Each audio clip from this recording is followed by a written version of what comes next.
Well, continuing to read the next paragraph. In God's opinion of history, the kingdom of Babylon was the richest and most glorious of all in character. Now, it doesn't mean that there was more money in Babylon than there's ever been in the world. It doesn't mean that there are more palaces there than anywhere else. But God said, when he looked at human history, the head of gold, the most costly and beautiful of all the kingdoms, in God's estimation, was the kingdom of Babylon. It must have been amazing.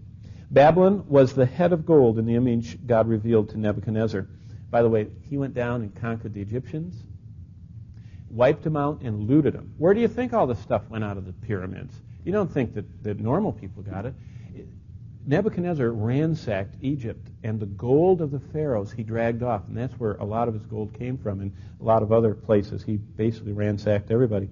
As its realm, the realm of Babylon, spread across the then-known world, it left in its wake the dust of crushed opponents, foolish enough to challenge God's chosen instrument of judgment. God says, I'm going to use Nebuchadnezzar. And Nebuchadnezzar is going to, wipe out Judah, and Nebuchadnezzar is going to wipe out the other nations that stand this way, going so far as down to Egypt and as far to the east toward India. He says, he is my chosen vessel.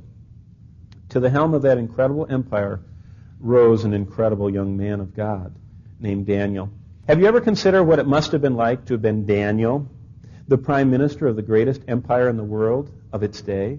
Untold streams of decisions, endless meetings, countless conferences, lavish banquets, clay tablet work, that's kind of like our paperwork, hold-ups on the freeway in your chariot, as well as all the everyday needs of life, like going to the sandal shop and stopping at the repair shop to have new wheels put on your chariot and your horses. All that considered, Daniel was a very responsible man, committed, and most of all, he was busy.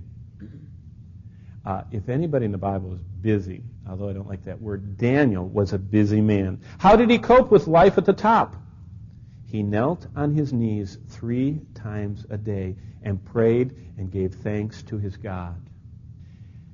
Now, I don't think anybody here, we might think we are, but nobody here has as much responsibility as Daniel had. I mean, we can almost agree on that, because none of us are prime minister of a worldwide empire. So here he is up here with endless responsibilities, endless pressures on him to perform for a potentate that would just burn people that didn't do what he wanted.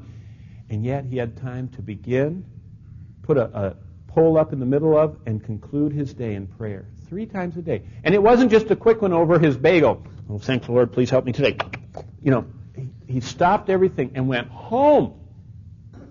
And he opened his windows toward Jerusalem. He had figured that out, and he had enough money to buy a house that could face where he wanted it to. And he opened his chamber, and he got down on his knees. And actually, the Greek or the Hebrew word that's using is more than just a little quick kneel. I mean, he spread himself out toward God and prayed.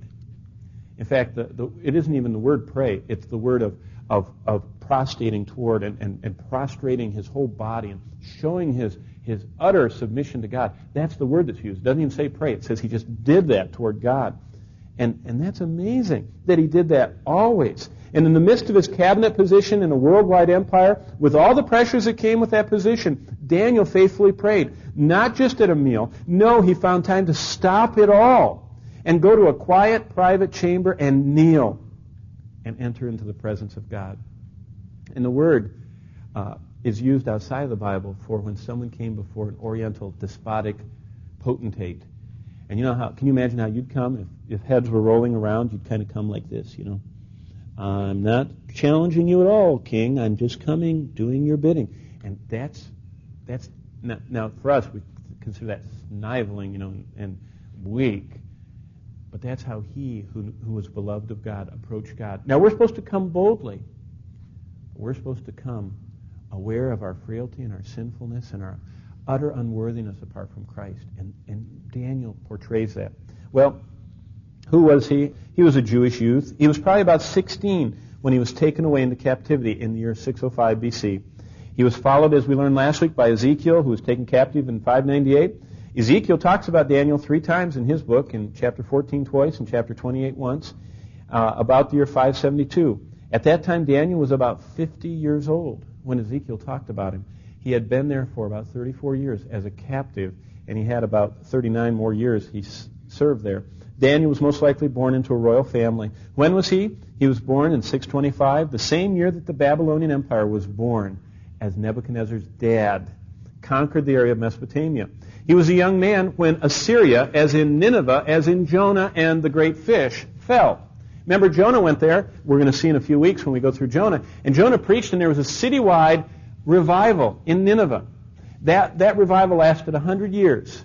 And then they turned back to their wickedness, and God destroyed them. And Daniel was a young man when that happened. He was also old enough to be thrilled during the final and greatest revival of Israel's history in 2 Chronicles 34 under good King Josiah. At the age of 16, Daniel witnessed the loss of Josiah, who died in battle with Pharaoh Necho. Daniel was soon carried away into captivity. Isn't that amazing? How did he influence later generations? He is quoted extensively.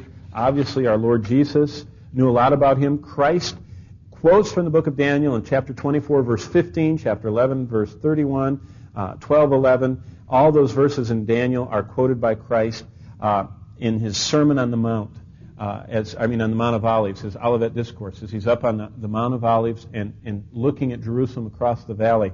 And as he describes the end days, he quotes Daniel, passage after passage.